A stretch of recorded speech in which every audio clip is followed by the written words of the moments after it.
So guys, India को semiconductor industry से related एक बहुत बुरी खबर मिली है रिसेंटली, एक दो दिन पहले, कि फॉक्सकॉन जो ताइवान की कंपनी है, सेमीकंडक्टर फैब्रिकेट करती है वो, उसने अपना हमारी जो कंपनी है वेदांता, उसके साथ $20 बिलियन का जॉइंट वेंचर ख़त्म कर दिया है.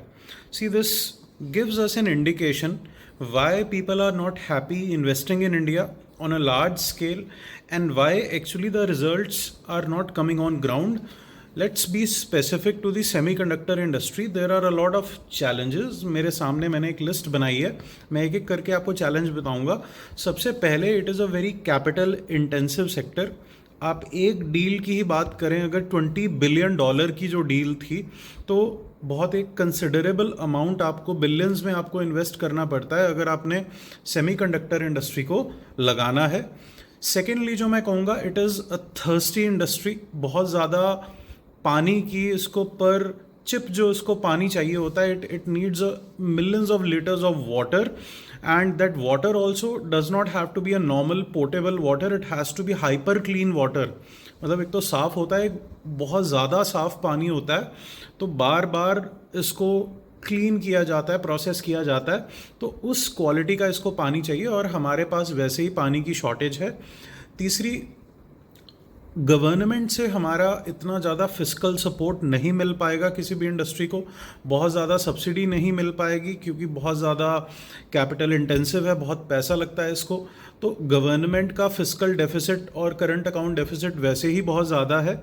इस कारण से yes, the government will not be able to subsidise these industries as much as. हालांकि हमने इंडियन सेमीकंडक्टर मिशन लॉन्च किया 21 में. इसको हमने PLI scheme, that is production linked incentive scheme, के साथ भी हमने अटैच कर दिया. मेक इन इंडिया प्रोजेक्ट का भी ये हिस्सा है semiconductor industry. But otherwise on the whole अगर आप देखें तो येस, गवर्नमेंट के पास लिमिटेड रिसोर्सेज हैं. तीसरी चीज़ या चौथी चीज़ जो मैं कहूँगा, आप पॉइंट्स नोट करते रहिए, आपके मेंस के लिए बहुत इंपॉर्टेंट है.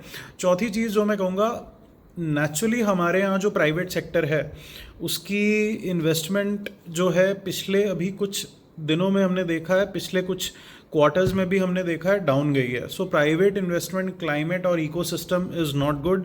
The banking sector is reeling with those twin balance sheet syndrome जो है. ना तो कॉरपोरेट सेक्टर की बैलेंस शीट इतनी अच्छी है और ना बैंकिंग सेक्टर की बैलेंस शीट इतनी अच्छी है. Yes, there are NPAs also, and these are some big ticket green projects जिनमें बहुत ज़्यादा इन्वेस्टमेंट चाहिए होती है और इनका लॉन्ग जेस्टेशन पीरियड होता है. तो बैंक्स को लॉन्ग टर्म लोन्स देने में भी थोड़ी सी प्रॉब्लम होती है यहाँ पर.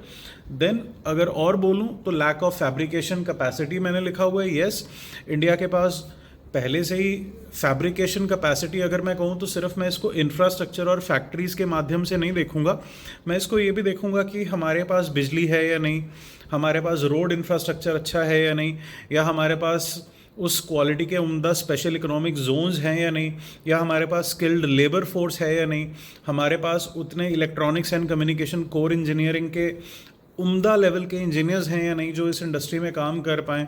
तो ये सारी चीज़ें हमें देखनी है. आज भी हमारे इंजीनियरिंग के करिकुलम में अगर आप देखेंगे, दुनिया स्टेपर मोटर और रोबोटिक्स की बातें कर रही है. हमारे यहाँ पर अभी भी AC मोटर, DC मोटर और ट्रांसफार्मर को लेकर ही बच्चों को शिक्षा दी जा रही है.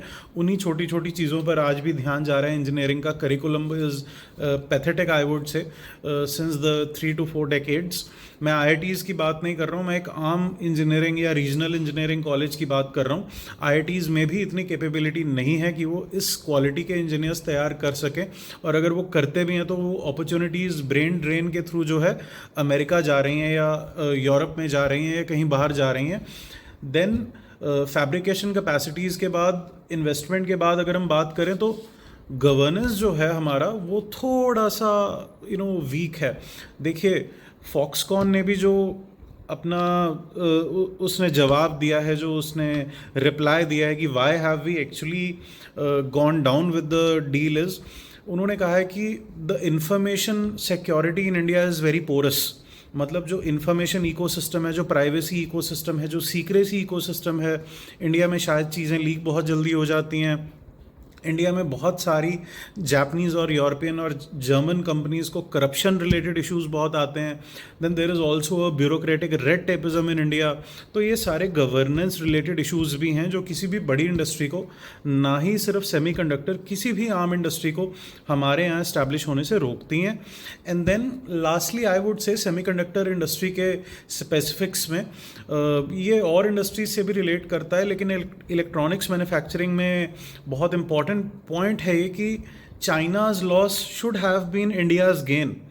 अगर कोई कंपनी चाइना से, अमेरिकन कंपनी या जापानीज़ कंपनी या ताइवानीज़ कंपनी अगर चाइना से परेशान होकर शिफ्ट करना चाहती है तो उसको इंडिया आना चाहिए था. लेकिन वो कंपनी इंडिया नहीं आ रही है. वो कंपनी वियतनाम जाना पसंद कर रही है, वो कंपनी थाईलैंड जाना पसंद कर रही है, वो कंपनी वो कंपनी आसियान देशों की तरफ देख रही है, ना कि साउथ एशियन देशों की तरफ देख रही है. वियतनाम से प्रैक्टिकली और स्पेसिफिकली हमें इस इंडस्ट्री में बहुत ज़्यादा कंपटीशन मिला है. Taiwan I know is the global hub of the semiconductor industry. तो ताइवान से तो हम कहीं compete कर ही नहीं रहे यहाँ पर. बट लेकिन Vietnam, yes we could say that we are at loss and Vietnam is at gain. तो ये सारी चीज़ें हमें परेशान कर रही हैं. इसका वे फॉरवर्ड क्या है? वे फॉरवर्ड सिंपल यही है, हमें इन सब चीज़ों पर सुधार करना है, इन सब चीज़ों को देखना है, इन सब चीज़ों को इकोनॉमी में क्या होता है कि ट्रेड ऑफ्स होते हैं. आपको एक चीज़ अगर आपने पानी है तो एक चीज़ आपको खोनी भी पड़ेगी. तो अगर आपको सेमीकंडक्टर इंडस्ट्री चाहिए तो थोड़ा सा आपको पानी उसकी तरफ डाइवर्ट करना भी पड़ेगा. आपको अगर आपकी बहुत ज़्यादा स्ट्रिक्ट आपकी गवर्नेंस है तो आपको थोड़ा सा स्टेट को रोल बैक भी करना पड़ेगा. आपको थोड़ा सा टेम रहना पड़ेगा. उनको आपको इंसेंटिव्स देने पड़ेंगे ताकि वो आपके देश में FDI करें, इन्वेस्टमेंट करें. Foreign direct investment is very very important. That goes till centuries I would say. इतना लंबा उसका पीरियड होता है. 100 साल एक फॉरेन कंपनी आपके देश में बैठ सकती है और आपको भी हेल्प कर सकती है, आपके डोमेस्टिक इंडस्ट्री को भी राइज कर सकती है. हमारी जो इलेक्ट्रॉनिक्स की इंपोर्ट्स हैं वो भी चेंज हो जाएगा सिनारियो अगर हम सेमीकंडक्टर इंडस्ट्री को सीरियसली लेते हैं. हालांकि अभी और ज़्यादा इन डेप्थ एनालिसिस अभी मैं इसका नहीं कर पाऊँगा कि क्या रीजंस हैं specific reasons that why Foxconn and Vedanta have not been able to make it together. But yes, it is very unfortunate for our manufacturing ecosystem as of now. Thank you. And please like, subscribe और share करें अगर आप चाहते हैं कि हम ऐसा ही अच्छा content आपके लिए बनाते रहें. Thank you.